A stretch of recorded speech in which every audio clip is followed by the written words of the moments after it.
itakuja mbingu mpya na nchi mpya ambayo haitakuwa kama hii, na hii yenye uovu, iliyojaa matambiko, iliyojaa maovu, iliyotengenezwa vitu vingi vya kidunia.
Wanasayansi majuzi walisafiri kwenda mwezi kutoka Marekani.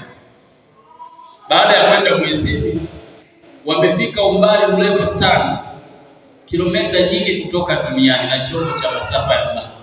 Waligeuka wakaangalia nyuma wanapotoka, wakaiona dunia ikiwa ndogo kama tufe, wakaipiga picha, wakarusha tena duniani kule Marekani, kwamba jamani, hivi ndivyo tunavyoiona dunia. Unashangaa dunia itachomwaje? Unaiona kama haiwezekani. Kumbuka ulimwengu ni mkubwa. Mungu aliumba kitu kikubwa mno. Dunia iko ndani ya hicho kitu kikubwa.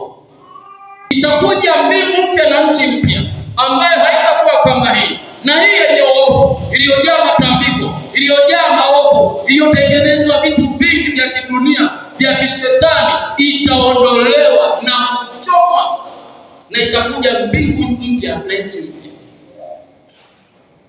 Jamani, Yesu asifiwe sana. Amen. Wanasayansi majuzi wanathibitisha dunia hii ina mwisho wake. Yaani inaanzia hapo inaishia hapo, ni kama tufu unapoenda mbali. Sisi tangu tunasoma shule tumefundishwa dunia iko hivi. Na sasa kama iko hivyo, inashindikanaje kuchomwa? Bwana Yesu asifiwe sana. Haleluya. Inashindikanaje? Ukitaka kuelewa, kaulize wanasayansi wa Marekani. Wameenda na wakaiona dunia na wakapiga picha. Jinsi unapoliona jua liko mbali na ule mwezi ulipo mdogo kule, ndivyo ukienda mbali na dunia utaiona dunia kama unavyoona huo mwezi.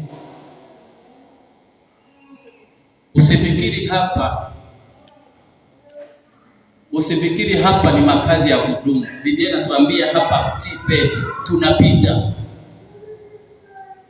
Umekosea Mungu, rudi tena kwa Bwana.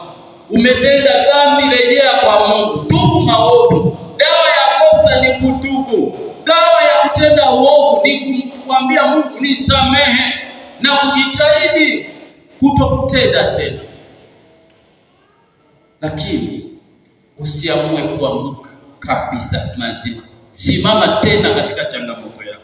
Simama tena katika wakati mbaya uliopitia. Simama tena, usikubali kile kinachokushawishi kwamba sasa hivi hamna lolote, unaweza tukaendelea na mambo yako. Unaenda kufanyaje kanisani? Watakutazamaje? Hiyo ni injili ya Ibilisi akizidi kukolezea alichokifanya mwanzo ili udidimie na kupotea zaidi. Akupoteze kwa sababu anakuwa ukirudi utasimama, na hataki usimama, anataka uanguke mazima. Usikubali, ninakwambia usimame tena. Usikubali dhambi uliyotenda jana ikurudi. ikurudishe nyuma. Usikubali dhambi uliyotenda juzi ikurudishe nyuma. Rudi mezani mwa Bwana, rudi mbele za Bwana, rudi. Yeye anahitaji, anasema Mungu wetu pendezwa na mioyo yenye kutubu. Amen. Bwana Yesu asifiwe. Amen. Anapendezwa na mioyo yenye kutubu. Nani ajuaye kwamba wewe ni mtumishi mkubwa ajaye? Nani anajua? Unaweza ukawa wewe ndio mtumishi mkubwa ambaye anakuja. Inaweza ikawa wewe ndio sababu ya watu kuanguka kutoka usingizini siku zinazokuja. Halafu ukaamua kuanguka, usisimame. Mungu yuko amenyosha mkono wake, anasema nipo kwa ajili yako, simama tena. Anawaambia watu wa Sardi, kumbuka ulipopokea na uliposikia, ukayatende haya. Anawaambia ukatubu. Jamani, Yesu asifiwe. Amina. Ndugu zangu, usirudi nyuma, usikubali kuanguka, usikubali kuacha imani, usikubali kumwacha Mungu. Simama. Maisha ya kiroho ni vita. Tunapambana na mashetani, tunapambana na roho za kuzimu, tunapambana na wachawi, tunapambana na waganga wa kienyeji, tunapambana na mizimu ya ukoo ambayo mababu zetu waliingia maagano leo zamani, hizo enzi na enzi, leo inasumbua koo zetu. Tunapambana nayo. Vita si ndogo, ni kubwa.